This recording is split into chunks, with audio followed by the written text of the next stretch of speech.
नवनाथ ग्रंथामध्ये कथा आलेली आहे, आपल्याला माहिती आहे. मच्छिंद्रनाथ आणि गोरक्षनाथ चालले होते, गर्भगिरी पर्वताजवळ चालले होते. मग ते सोन्याची वीट होती, मच्छिंद्रनाथाच्या झोळीमध्ये वीट होती. त्यांना भंडारा घालायचा होता, वारकऱ्यांची सेवा करायची होती, वारकऱ्यांचं पूजन करायचं होतं, अन्नदान करायचं होतं. आणि मग ते मच्छिंद्रनाथ गोरक्षनाथांना विचारतात, गोरक्ष इथं डर तर नाही म्हणे, डर म्हणजे भीती नाही ना इथं. ते गोरक्षनाथ म्हणायचे माझे गुरु आहेत, गुरुंना कशाची भीती आहे म्हटले. आपल्या त्याला शंका आली गोरक्षनाथांना. थोडं 2-3 किलोमीटर चालले, परत मच्छिंद्रनाथ विचारायचे, बाळ गोरक्ष इथं डर तर नाही ना, इथं भीती तर नाही ना. गोरक्षनाथाला वाटायचं आपल्या गुरुजींना भीती कशाची वाटते समजत नाही.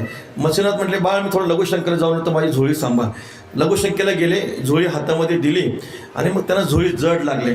बरं जड कसं काय लागते, वारकरीची झोळी जड कसं काय झाली काही समजत नाही म्हटले. काय की उघडून बघितलं वारकऱ्याच्या झोळीमध्ये ज्ञानेश्वरी गाताच निघली पाहिजे विठ्ठल. थोडं ते उघडून बघितलं, सोन्याची वीट दिसली मला, सोन्याची वीट दिसली.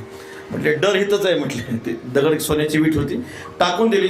त्याच आकाराचा एक दगड घेतला, त्यात टाकला. लघुशंका करून स्नान करून महाराज आले, झोळी खांद्यावर घेतली. 2-3 किलोमीटर प्रवास झाला. परत विचारलं बाळ गोरक्ष इथं डर तर नाही ना. गोष्ट सांगता महाराज डर आता मागच राहिला म्हटले.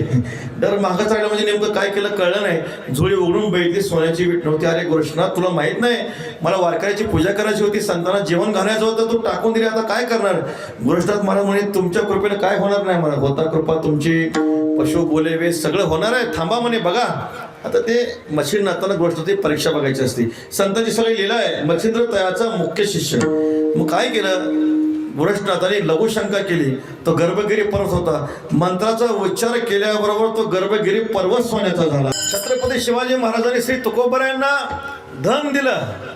तुकाराम महाराजांनी म्हटले काय दिला ठेवा आम्हा विठ्ठलाची वावा, गोमांसा समान तुका म्हणे आम्हा धन. शांतीब्रह्म गुरुवारे मारुतीभाऊ सांगतात, श्री तुकाराम महाराजांनी भंडारा डोंगर सोन्याचा करून दाखवला. सोन्याचे पर्वत, करवती, पाषाण, एक वेळ सोन्याचा पर्वत घडेल, सगळे कल्पतरू करता येतील, पण देवाची भेट होणार नाही. देवाची भेट होणं अत्यंत दुर्लभ आहे.